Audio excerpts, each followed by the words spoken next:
Slovak Prime Minister Robert Fico, the European Union's most outspoken Russia skeptic, walked straight into NATO's political core on Thursday, meeting French President Emmanuel Macron in Paris, bringing with him views on Ukraine that sharply diverge from Brussels' hardline consensus.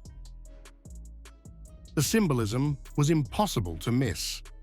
Macron, finally removing his headline-grabbing mirrored sunglasses, welcomed Fico at the Élysée Palace.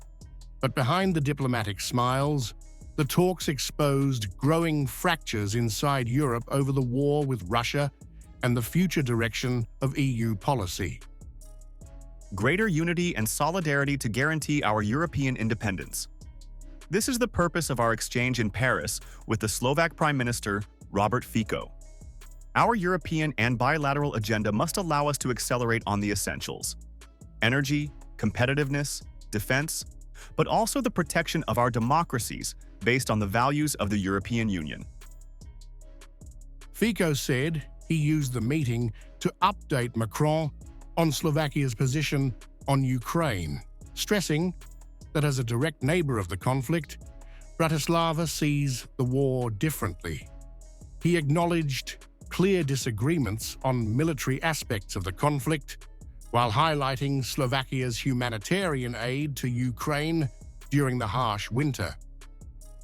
We emphasized cooperation in nuclear energy, where I confirmed planned meetings with the top representatives of EDF and the Atomic Forum, as well as my participation in the Nuclear Energy Summit in Paris in March.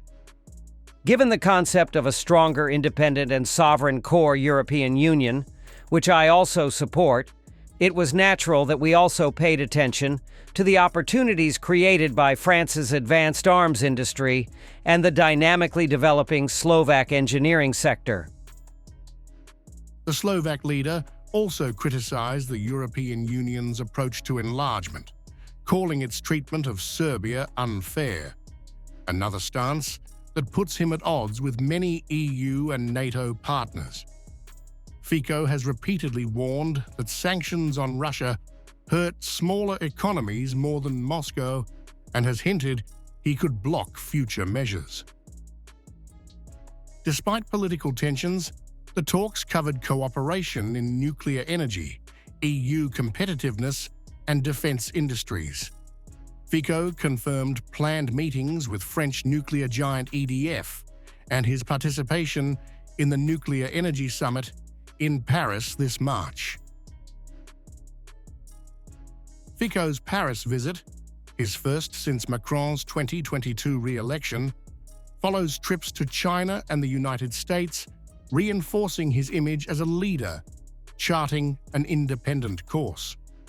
As the Ukraine war drags on, Europe's unity faces a growing test, one now voiced openly at the highest level.